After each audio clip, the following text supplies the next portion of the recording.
This is the part 3 video of the series on Euler's Totient numbers. Okay, so if you didn't watch the parts 1 and 2, I would suggest that you watch them in order to have a better chance of understanding what's happening here.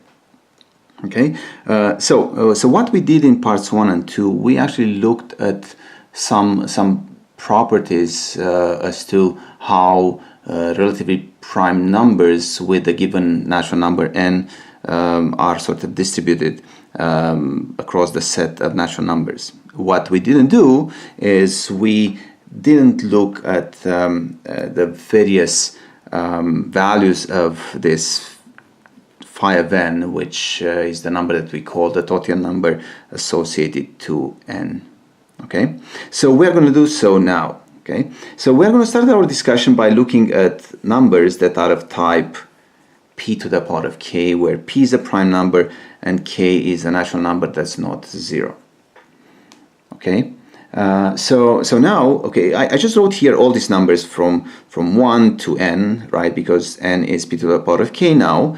Okay, so clearly we have in here p to the power of k many numbers. All right, now not all of these numbers are relatively prime with n. Okay, and actually we are lucky with this type of numbers. That's exactly why we looked at this type of numbers now, because either they are relatively prime, either numbers are relatively prime with p to the power of k, or they are relatively prime with p is the same thing. Okay, so now, okay, how about we write the numbers from 1 to p to the power of k that are not relatively prime with p? Well, they are p, 2p, 3p, all the way up to p to the power of k minus 1 times p. All right, this is all of them. Okay, now if you look at this as 1 times p, so we have 1 times p, 2 times p, 3 times p, up to p to the power of k minus 1 times p. So p to the power of k minus 1 many of these numbers are actually multiples of p, so they are not relatively prime with p. So they have to be taken away from this number, all right, in order to get phi of p to the power of k. So we got a very nice, very easy to figure out relationship and a way to express phi of p to the power of k. Okay, that's hopefully of some help in the near future. Okay, now let's go to sort of like the more general case. The more general case is when our number n, okay, we are going to look at it as a number m times some p to the power of k, where p is prime and k is a natural number that's not 0. Okay, and we are going to ask that the greatest common divisor between m and p is just 1.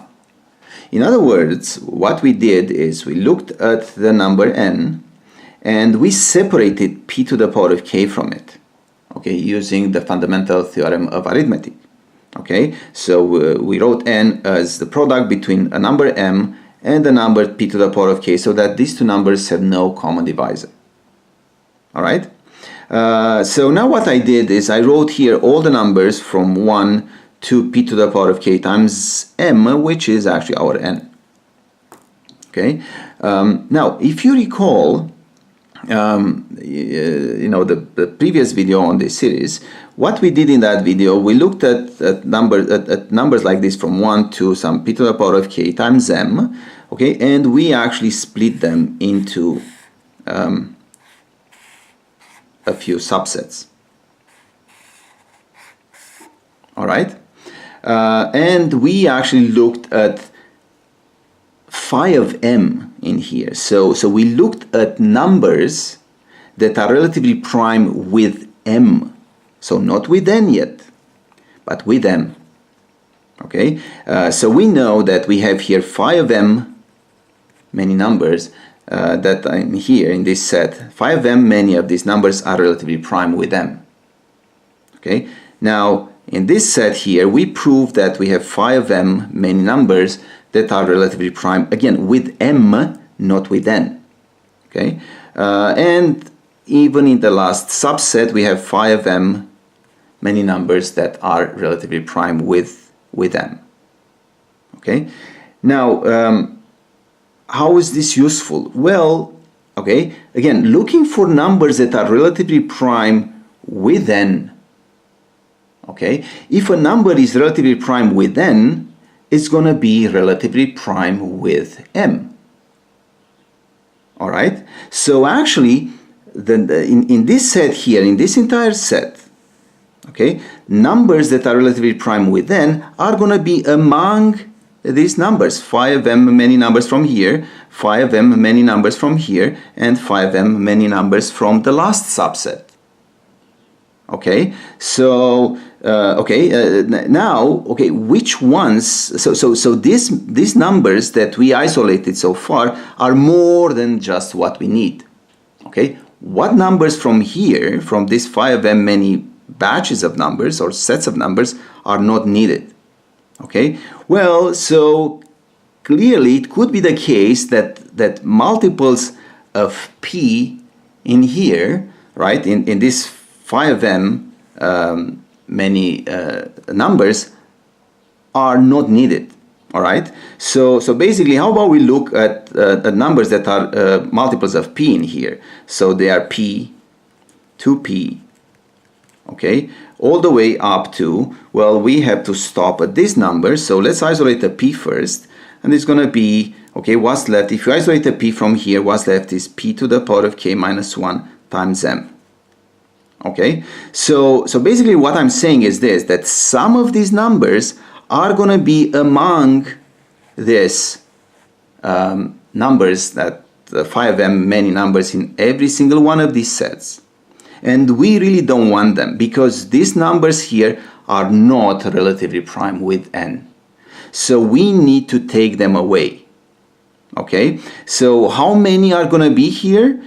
Well, okay, so if you notice, all these numbers are multiplied by p, and p and m are relatively prime, so the only way in which a number of the type 1 times p, 2 times p, and all the way up to p to the power of k minus 1 times m times p is going to be among this is that this number or this number or this number are relatively prime with them.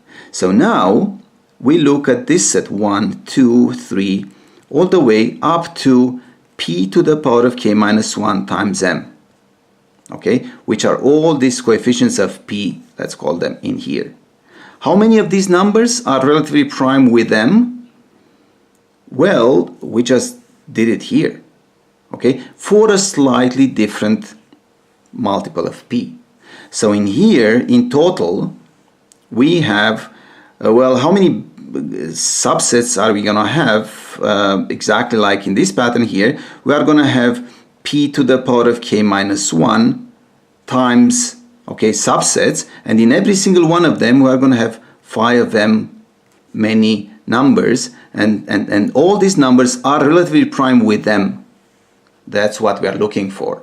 Okay, so from multiples of p, we are going to have this many that are going to be among this phi of m. All right, so we need to really take them away from this set.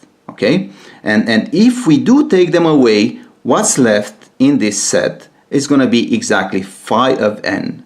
All right, so actually we can say phi of n, okay, is going to be, well, how many numbers we isolated on here? We isolated because we have p to the power of k many subsets, right? Because this is 1 times m, 2 times m, up to p to the power of k times m. So we've got p to the power of k times phi of m many numbers, right? This is all the numbers that we isolated initially, and we realized that this many of them are just not good, because these many of them are actually multiples of p. So we need to take away p to the power of k minus 1 times phi of m many of them. All right? So we've got a really, really nice formula. All right? Relating phi of n with phi of m and p. Okay? And we can even push it a little bit further. okay, and we can say this is equal to, we can factor a phi of m, okay, so it's phi of m times p to the power of k minus p to the power of k minus 1. Well, what's p to the power of k minus p to the power of k minus 1? This is just phi of p to the power of k. So we can write that, okay, so this implies actually that phi of n is equal to phi of m times phi of p to the power of k. And this is a very, very nice formula that actually allows us to relate phi of n, right? Whenever we start off with a number n, that can be written like so. We concluded that phi of n is equal to phi of m times phi of p to the power of k. And more than that, we know what phi of p to the power of k is. Okay, so I leave it to the eager student to figure out an even more refined formula for phi of n depending on the various prime factors of n.